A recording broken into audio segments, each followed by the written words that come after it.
Hola, soc la Georgina, soc tècnica de patrimoni de Calafell Històric i jo el que us vull parlar avui una miqueta és de la importància que tenia el vestuari fa més de 2000 anys. Igual que avui en dia que vivim en una societat que sempre ens seguim les modes i que aquestes modes normalment les marquen els esportistes famosos o les models, doncs això fa molt de temps ja era així. De fet, en època romana qui marcava les modes eren les dones dels emperadors, que arribaven a posar de moda un pentinat o un altre. Però per explicar-vos una miqueta més tots els secrets del que era el vestuari fa més de 2000 anys, us convido a entrar a una de les cases més grans de la Ciutadella. Per tant, si voleu, seguiu-me, veniu amb mi.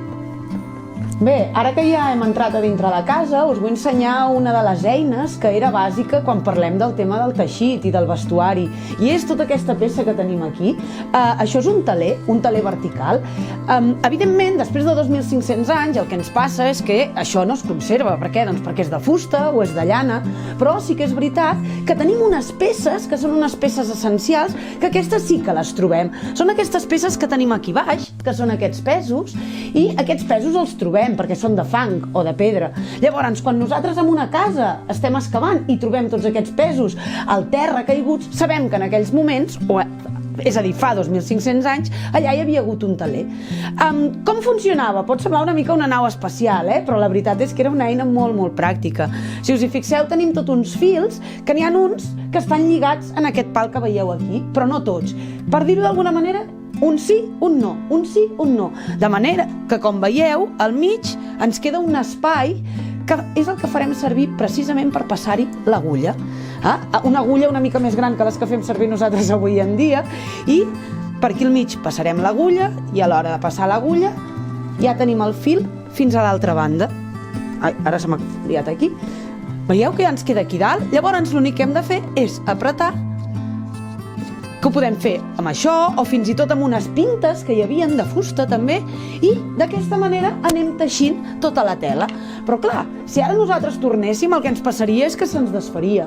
Quina era la tècnica? El truco, per dir-ho d'alguna manera, és amb aquest pal que veieu aquí. En el moment que això es movia, si us hi fixeu, el que feia era intercanviar els fils i d'aquesta manera doncs anaven i tornaven.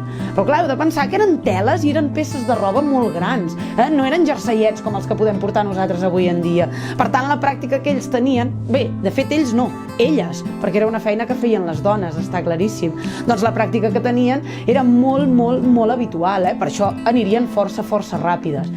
Ara, que ja us he ensenyat una miqueta com funcionaria un teler, i que jo us he dit que avui en dia encara hi ha modes, igual que hi havia fa 2.500 anys, us vull ensenyar una mica la importància que tenien els colors dintre d'aquestes modes. I per ensenyar-vos-ho haurem de mirar a una altra banda.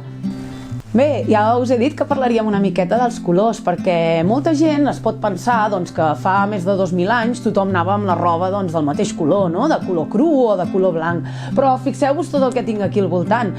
Realment els colors existien i eren colors preciosos com aquests que veieu aquí. Ara, això sí, no tots eren iguals de fer, és a dir, n'hi havia que eren molt més difícils o molt més complicats d'obtenir, i això feia que, evidentment, fossin colors que no podia portar tothom. Per exemple, un color que sí que era relativament habitual és aquest que podeu veure aquí, els taronges o els vermells, que sortien d'aquestes arrels, una arrel que precisament el nom ja ens diu una miqueta quin color ens donarà, es diu rogeta, i per tant es posaven aquestes arrels, es bullia amb l'aigua i tenyíem les teles. Clar, hi havia molts colors, ja ho veieu. Ara, el meu preferit, el més car, evidentment, no sé per què, però quin seria de tots el més car? Potser ara sí que us ho mireu així, és una mica complicat, no?, escollir. Doncs mireu, els més cars i els més complicats de fer són aquest que tinc aquí sobre, el blau. El blau sortia d'una planta que es diu Isatis tintoria, però és molt complicat de fer. Per què? Perquè si no es fa bé tot el procés, no queda blau, sinó que queda verd, que és el color de la planta. Però en canvi, com ja us deia, el meu preferit és el color més car del tots.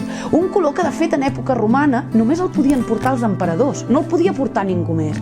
I quin color és? Doncs el porpra, el color lila. Clar, per què és tan car aquest color? Doncs precisament perquè a l'hora d'obtenir-lo era extremadament complicat. D'on sortia? Doncs mireu, sortia dels cargols de mar. Però clar, imagineu-vos la quantitat de cargols que feien falta per poder tenyir un trosset de tela com aquesta. Era un tint que era tan car, que, com us deia, els romans el podien fer servir només els emperadors i els ibers no el sabien fabricar, el compraven a fora. Per tant, com que era un producte d'importació, era un producte que només podien portar els més rics. Ja veieu que la roba, des de l'antiguitat fins avui en dia, ens marca una miqueta qui som o qui volem ser a dintre de la societat. Bé, doncs moltíssimes gràcies i espero que ens trobem aviat. Adeu!